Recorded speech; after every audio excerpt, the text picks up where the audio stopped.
بله دانوستاندنین کردان طایبه دانوستاندنا حسده لگل حکومتان یا شامی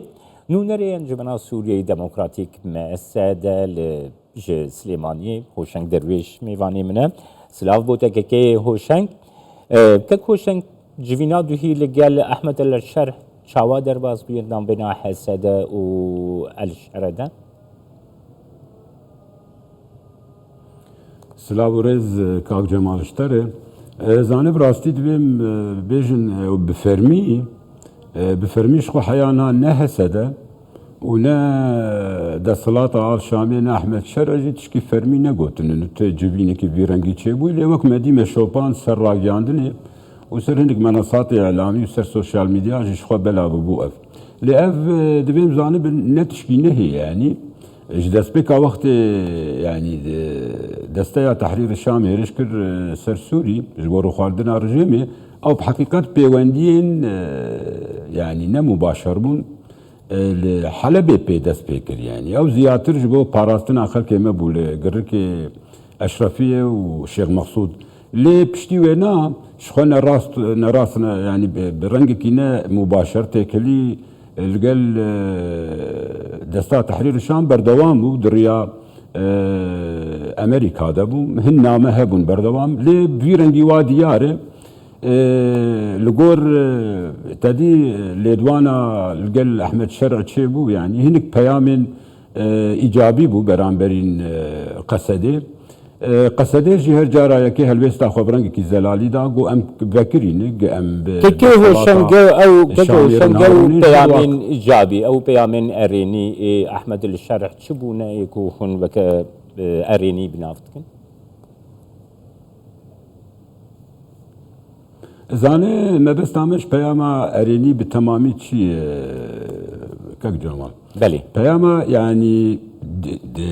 او تكليب تمامي نجو انه قرتيبي يعني قرنجة ده صلاتك نهار شامي ام بي ايانا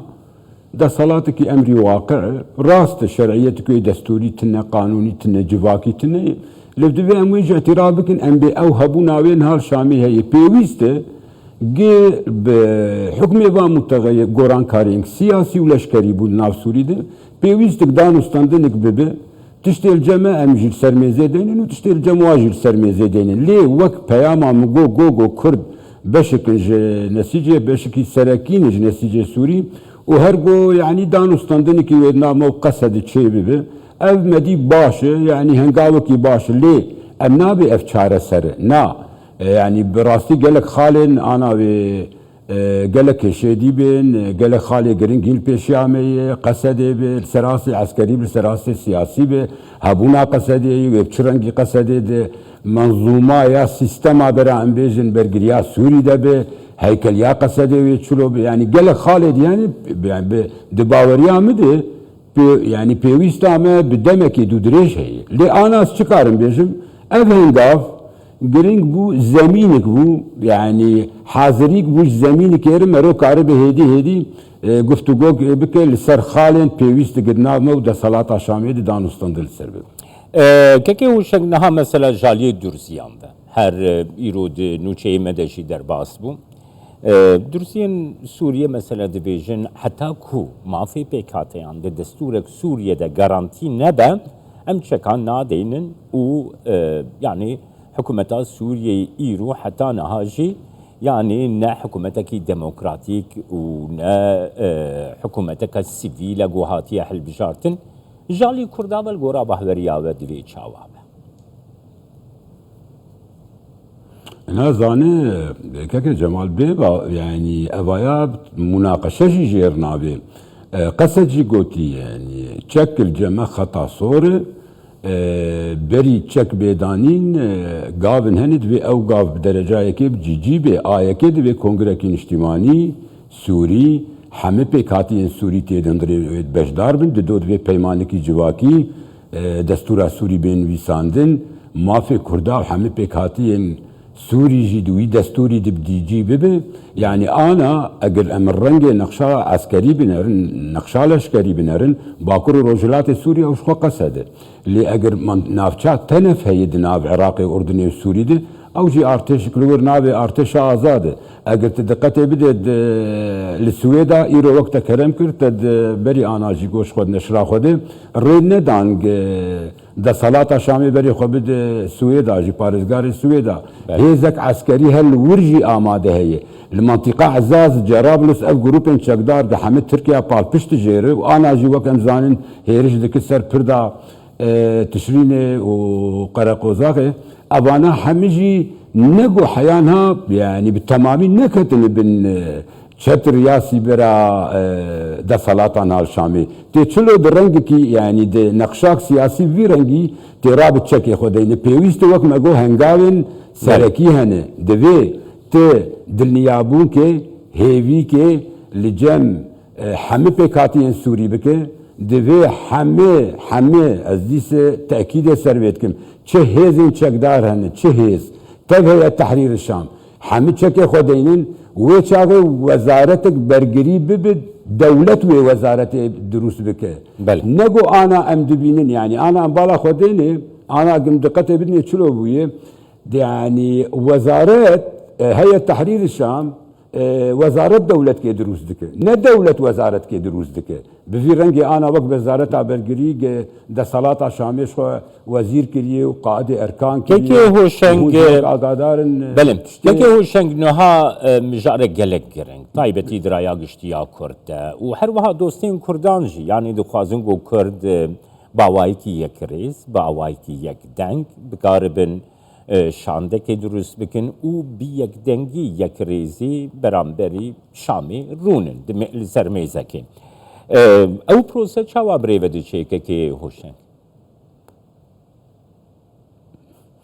خود کاک جمال يعني براسي همشي نظام في بيشن يعني مبري انا قوتي ناكوكي كردا چاره سرکردنا و ناکوکی القامشلی چاره سرکردنا پرزگیریکا کردی بگومان ویر شامی به الویر پرسیارک مهی يعني پشتی جوینا انا کسب فرمانده گشتی هزا سوريا ديمقراط جنرال مظلوم رکر طبعا هبونك امريكي فرنسي جلوي يعني جويني هبون پشتی وی جوینک دجی فرنسي بجيا بانا كسير كر تأكيد بو سرق بردوامي هبد و دانشتنا باش يعني برانبري واهولدانا برسيارك هي الفر سركردين انا كسي يعني قال شامي تشتكن انا حالي حاضر هم كزاني قل شامين افهبونا وايل شامي ببراتي ام دي بيجن دكب خدمتا ركفتنا كردات كب خدمتا قدان استندن كي كردي قش بهبر بقين شانت كي از دي ستخوازن دريا قنالا وجي بيجم يعني بيويستا منها قام لهفرونن بيويستا منها سرميز كيرونن بيويستا منها برجواندي ملتي مل برچاوي مبه برجواندي حزبي برجواندي كسايتي اب برجواندي دبي حما هرم بعالي كيده انا دبيم زانبن گورانکاری بله که هوشنگ نها بله که هوشنگ انا کسجی اوجی هنگازن داد مثلا انا کسی هین کسی وانی گرتی هنه کسی وان ایکو وندابوی هنه هر وها انا کسدس نشاند که کو او آمادنه يعني اف یک داکو يعني یکی بر پیش دروجا راگه هندن کو آمادنه پروسه که یک دنگی و یک ریزی بر بسرکتن تیده جه بگرن يعني هبونا وانا للشامي نلسر آستا كوبكا نونريتيا كردا حموكات كن وكي أنا كسا وكي كوهنجي چاوا يعني ام بيجن ما سادا بي حسادا بي ريبا بريا خسر بي حن بيوندين وان عنا أو جيد بيجن أم دوبي شرشبي دلورن يعني تاني زمان يعني شرشبيا برجوندين نتويدا دي شرشبيا چارسريا پرسي روجاواي كردستاني ده أنا كسد بشيء أم أمادنا لقال حسد ريبا بريا وخسر بكنا أنجامكي كرم ككوش زانه كك جمال سر الخاله يكي آجا نكسير شامي يعني از متابعم يعني راستي كي مروني كارشاوي خسر بي راستي بقري وأدبي تشتني يعني مسجل كريني يعني عندما يعني سركردين أنا كسي خوياي حياة لدواني خوجي الشامي يعني مخابن يعني هي شكلي واضح سر زلال لسر قصدي كري البربوم يعني مخابن سر راجعندن عربيجي انا جي راجعندن عربيجي اجر دقت ديمي بردوان بحثا دي هيزات يعني انا ابوي بحثا انا كسي يعني كرد دمال خد نيكن او كما يعني حمل سر في چونا انا كسيج بو شامي بو افخال نگو انو چوی وک کسایتی کیش بو خود چونه یا خواستن پیوندی ناشخور بکن نه راستیاوی براستر زلال بکن انا کسی همه هیکی خواه خستو بو سلکا کالسیومی ائتلافی ائتلاف جی نما جولانی گونه ائتلاف مایو yani نتشتک مایو و بین کنگره جی وک کسایتی بین بگومان انا کسی جی چوی ورشخور هولدان خود ده لی از دیسی دوبارت کم ev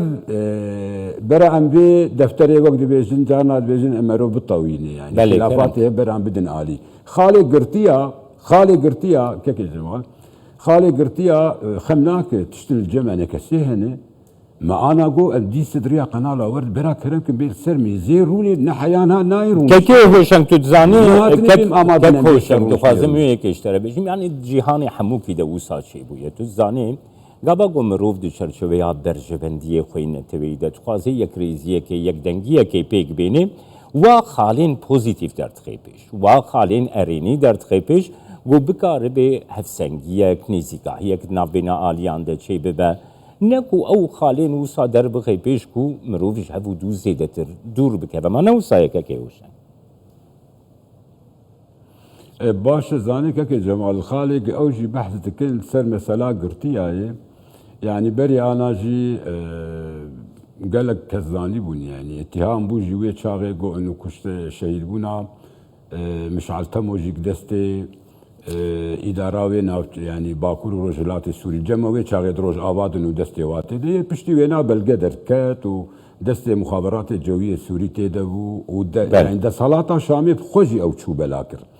افتشنها دیسیز دبیجم به گفتگوی دبی به دانستاندن دبی لیم آدم تقل کی تکذب که و تأکید سر وی خالد که یعنی پرسیار لور چما روشنامه چه بو چما مرسر خالا یکی سر لی بگرا سیاسی ملحف کر چما سر بجداربونه ده خسریا باکور و روجلات سوری دانستاندن سر وی جیبو لی وقت گیان ناوروکا چلوی بجدار به انا کسی ده خسریه ده لور شخوا او گفتگو سکنین چما وی چاقی هاتن سرمزیرون استن از اشترون گل کی کرتای تخم دو گرناده او باوریا من وک کسایتیز دبیجم تو گورانکاری ناکه به هلوستین انا کسی اگر گورانکاریک